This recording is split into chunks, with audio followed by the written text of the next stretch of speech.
On va choisir ici, dans cette petite partie-là, le nombre de pas, c'est-à-dire le nombre de différentes positions qu'on veut pour nos drums.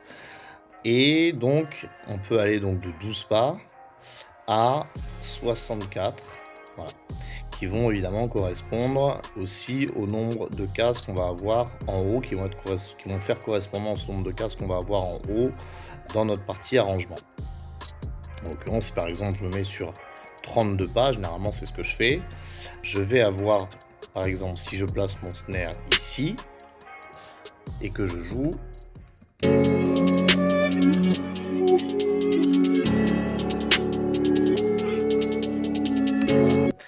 au moment où il va revenir, qui va arriver au bout de ce nombre de pas, il va repartir dans l'autre sens et il va rejouer à nouveau l'endroit où il y a mon snare. Voilà. Je ne sais pas si je suis très clair, mais enfin voilà, je pense que c'est assez clair au niveau de la présentation. Ça veut dire que en gros, c'est encore des événements MIDI, c'est encore des notes MIDI, c'est-à-dire on va mettre un endroit, là ça va déclencher un son. En revanche, c'est pas dans une grille telle que le piano roll. Non, c'est bien plus spécifique puisque c'est spécifique aux drums. Et donc, effectivement, avec nos drums, on n'a peut-être pas forcément envie de les faire bouger en hauteur. Alors, ça dépend lesquels. Hein. Le kick, des fois, pas le kick, mais plutôt la 808, des fois, on va avoir la tendance à la faire bouger en hauteur, comme la jouer comme une note. On verra ça tout à l'heure. Mais en revanche, tout ce qui est snare, clap, hi-hats, tout ça, souvent, ça reste à peu près au même niveau. Les hi-hats aussi, des fois, on les change au niveau de la hauteur, on peut jouer les notes avec. En tout cas, le snare, généralement, ça reste à peu près au même niveau. En tout cas, pour l'instant, on va rester comme ça. Donc, j'ai la première partie qui joue. Alors, il semblerait que potentiellement, comme on l'a vu tout à l'heure, on va partir sur une prod drill. Donc, quelle est la particularité des prod drill? Et vous verrez, j'en ai fait un certain nombre. Vous pourrez aller les écouter et vous familiariser un petit peu pour ceux qui ne connaissent pas encore, même bien que ce soit quand même un genre qui commence à être très populaire au niveau du rap, du hip-hop, c'est que généralement les snares sont pas vraiment placés comme sur une prod trap classique qui ressemblerait à un placement de snare, donc caisse claire, disons de rock. Hein, boom, tchac, boom, tchac, boom, tchac. Ils sont chaque fois sur des temps forts ou le temps faible. Là, on va les mettre sur des temps intermédiaires. Et vous allez bien entendre la différence entre, par exemple, ici où ça va faire boom, tchac, boom, tchac, tchac. Voilà. Donc on entend bien que le snare est sur un temps fort. Généralement en drill, on ne va pas les mettre là, on va les placer au milieu. Ça va faire un effet un peu saccadé. Certains appellent ça une syncope, ou même d'ailleurs c'est le nom, je crois, officiel. On dit que c'est une syncope. Donc du coup, ça donne cet effet un peu rythmique, un peu groovant, qu'on n'aurait pas forcément sur une prod normale. Voilà, donc écoutons par exemple là où je l'ai placé actuellement ce que ça donne.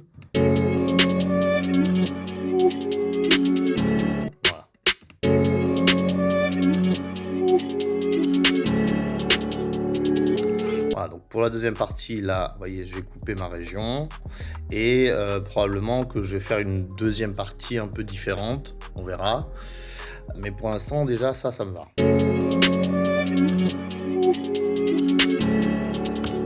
Voilà, donc là, ce que je vais faire tout de suite, pour être un petit peu plus dans le move, je vais importer un kick. Alors de la même manière, je vais aller dans mes kicks, hein, mes favoris trap drums là pour le moment. On verra plus tard si on ira chercher d'autres kicks. Je vais essayer par contre là pour le kick d'être vraiment dans la tonalité du morceau. Donc si j'ai un kick qui est dans la tonalité F dièse par exemple ici, voilà, ça va très bien. Je vais l'importer dans ma session. Donc hop, je glisse. Et je l'importe, et là j'ai un truc un peu particulier, ça s'appelle Quick Sampler Optimize, c'est un peu le même que le précédent, sauf que là il va détecter la tonalité de la note, et il va donc pouvoir me permettre d'être toujours dans cette bonne tonalité. Je ne vais pas avoir un kick qui va être dans une autre tonalité. C'est important pour le kick, pour tout ce qui est son qui sont dans les bas, donc la basse et le kick notamment, en hip-hop, c'est important d'être dans la tonalité du morceau. Donc là, en l'occurrence, avec le Quick Sampler Optimize, c'est ce que va me permettre de faire Logic. Je crois que dans Fruity Loops ou même dans Live, il y a des possibilités de faire à peu près la même chose. Mais voilà, en tout cas dans Logic, c'est comme ça qu'on fait. Optimized, voilà. Donc là, il m'ouvre tout simplement le sampler et je peux voilà, jouer mon kick de manière chromatique sur mon clavier en passant par toutes les notes, sachant donc effectivement la note que je vais jouer. Alors là, vous voyez, il me met une petite... il me dit que je suis plutôt en G dièse. Alors moi, je l'avais noté en F dièse. Alors, peut-être que je m'étais trompé. Donc on va plutôt changer de kick. Alors voyons si j'en ai un autre qui est peut-être plus adapté. Celui-là me paraît mieux peut-être, sauf qu'il est en F, donc on va juste modifier un tout petit peu. Voilà, donc je reviens en Optimize ici. Ce que je vais faire par contre d'entrée de jeu, il faut savoir qu'un kick, et c'est d'ailleurs ce qui va faire la différence, c'est très important ce que je vais vous dire maintenant, c'est vraiment un élément que je veux appuyer fortement pour tous ceux qui débutent. Ça, c'est des techniques que certains disent des techniques avancées. Moi, je ne considère pas que c'est des techniques avancées. Je pense qu'au contraire, c'est des techniques que tout le monde doit connaître dès le départ. N'importe quel beatmaker qui commence le beatmaking doit savoir cette chose-là parce que ça va nous permettre d'avoir vraiment un résultat qui tout de suite va sonner beaucoup plus professionnel par rapport à quelqu'un qui ne l'aurait pas, cette technique. Il faut savoir que ce qui fait un peu la différence aujourd'hui dans les musiques urbaines, les musiques trap, hip-hop, tout ce qui s'écoute à la radio, on va dire, c'est vraiment les drums. C'est-à-dire c'est le kick, c'est le snare, c'est la 808. C'est vraiment ces éléments-là qui sont importants plus que, on va dire, tout le reste. Même si le reste est important aussi, bien entendu. Mais en tout cas, les drums sont super importants. Et en l'occurrence, les deux éléments les plus importants sont le kick et la 808. Et le nerf de la guerre, c'est de réussir à faire sonner notre kick suffisamment fort, sans le faire saturer comme on l'a vu tout à l'heure. On peut avoir des saturations, et on va voir ça, qui sont des saturations douces, des saturations analogiques, mais il faut éviter de faire que notre kick sature de manière digitale. La deuxième chose, c'est que un kick, par nature, comme une basse, il va falloir toujours qu'il soit mono, c'est-à-dire que lui, sa place à lui, quand on fait un morceau, c'est un peu ce qu'on recherche, c'est-à-dire on essaye de faire en sorte que chaque instrument ait sa place dans le mix. Et la place du kick dans le mix, la place du kick dans une production, quelle qu'elle soit, c'est la place centrale. Voilà, il ne doit pas y avoir de fréquences du kick qui vont être sur les côtés, qui vont potentiellement aller perturber les autres instruments. Donc déjà ça c'est la première chose. Et en plus ça va lui permettre d'être vraiment l'instrument le plus prédominant dans la prod en lui donnant cette place-là. Et donc le kick fait partie de ces éléments-là extrêmement importants. J'aurais presque tendance à dire le plus important dans une prod trap ou dans une prod hip-hop aujourd'hui. Donc là, pour le coup, j'ai un kick qui est déjà relativement de qualité. Je l'ai mis donc en mono pour qu'il soit bien central et qu'il ne prenne pas la place des autres drums. Mais je vais aller plus loin. Avant de le rentrer, je vais vous montrer quelque chose qui, pareil, pour beaucoup est une technique avancée que d'ailleurs moi j'ai découvert assez récemment. On va le placer dans l'espace, dans l'endroit le plus approprié pour lui, c'est-à-dire totalement in your face, totalement face à nous, pas éloigné, pas sur les côtés, au centre et le plus proche possible de l'auditeur. Et comment on fait ça dans Logic? Vous allez dans ce qu'on appelle Binaural Pan et vous double-cliquez sur cette icône-là et là vous voyez ce qui apparaît, c'est magnifique, c'est vraiment une représentation de l'espace en 3 dimensions, vue de haut, par laquelle je vais pouvoir déplacer mes éléments. Donc je peux décider par exemple que mon kick je le mets à gauche, à droite, au milieu, plus proche, plus loin, etc. etc. Donc ça c'est vraiment assez extraordinaire parce que ça n'existait pas avant dans les versions précédentes de Logic et c'est récent je crois. Et ça va me permettre de vraiment avoir un placement de mon kick le plus optimisé possible pour mes prods et qui va vraiment faire en sorte qu'il sonne très fort et surtout très in your face par rapport à l'auditeur, très, très dans la figure, quoi. Pas éloigné, pas loin, pas évaporé dans le mix, non, vraiment très très proche. Alors qu'est-ce que je vais faire ici? Vous voyez, LR ça veut dire gauche-droite, je vais déjà tout foutre au centre, bim.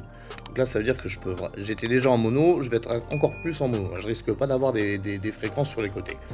Ça c'est la première chose. La deuxième chose, si moi je suis ici, ma tête elle est ici, donc l'auditeur, eh ben, je vais mettre le kick, rapprocher le kick le plus près possible de l'auditeur. Voilà, en essayant évidemment de garder un angle, alors des fois c'est pas évident, voilà. Et là je suis donc angle 0, élévation 73, bon ça à la limite c'est pas très important, et la distance par contre 0,21, donc c'est quasiment le plus proche de moi. Spread, c'est l'écartement stéréo, et là on a bien notre kick qui est totalement au centre, et vous allez voir, écoutez tout de suite maintenant le résultat, quand on va rentrer. Alors, donc là, du coup, ce que je vais faire, donc je vais fermer ma fenêtre ici, créer à nouveau une région de motifs pour pouvoir placer mon kick sur des petites cases. On va pour l'instant réduire toujours pareil cette région, se mettre en 32 pas, comme j'avais fait pour mon snare. Et je vais placer mon kick. Alors vous allez voir, si je le mets trop fort, regardez, si je le... Là, boum, directement je sature. Vous voyez la différence avec si je l'enlève, ça, si je reviens en version normale, balance. Voilà, là, je sature plus. Mais si je me remets en binaural, boum, je sature. Donc évidemment, pour éviter de saturer, on va baisser fortement le niveau de notre sortie stéréo, de notre piste. Donc je vais mettre à moins 10 pour l'instant, mais ce qu'on peut constater d'entrée de jeu, c'est que le kick est tout de suite beaucoup plus proche de nous, beaucoup plus présent, et on sent et on le voit dans l'espace comme s'il était directement en face de notre visage. Donc je vais rentrer mon premier kick, voilà. Je vais écouter et petit à petit, je vais rentrer d'autres kicks en fonction de là où je vais placer mon snare.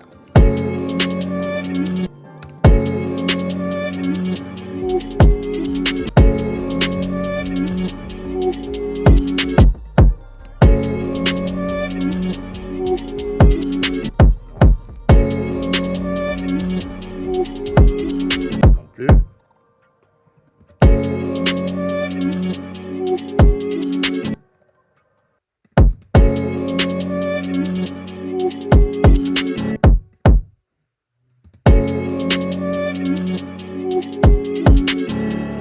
Voilà, donc on a cette rythmique là qui commence à se créer, typique de la drill, hein, on entend souvent ce placement de kick et de snare, poum, tchac, poum, poum, poum, poum.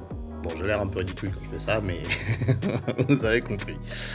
Donc, ce placement, dans la première, les 2 premières mesures, qui donc, ben voilà, est un placement typique de drums d'une prod plutôt drill.